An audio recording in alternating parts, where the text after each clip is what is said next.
এই যে পুজো তো হয়ে গেছে, আর পুজোর পরে এই যে এটা হচ্ছে সাবু। তো এই যে সাবুটা এখন আমি মাখিয়ে নেব। এই যে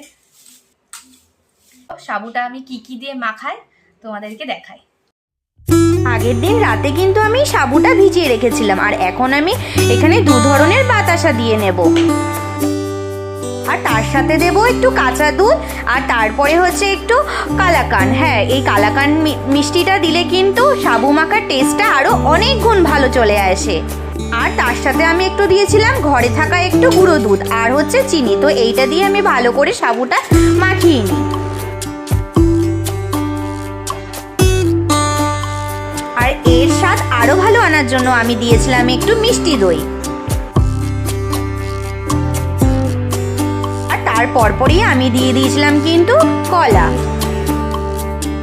আর লাস্টে কয়েকটা বাতাসা আর গুঁড়ো দুধ মিশিয়ে দিয়ে আমার তৈরি হয়ে গেল সাবু মাখা।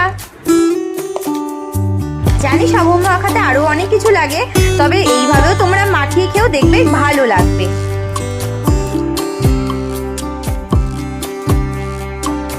চলো এই যে এদিকে প্রসাদের থালাটাও গুছিয়ে নিয়েছি, দিয়ে আসি পাশের বাড়িতে।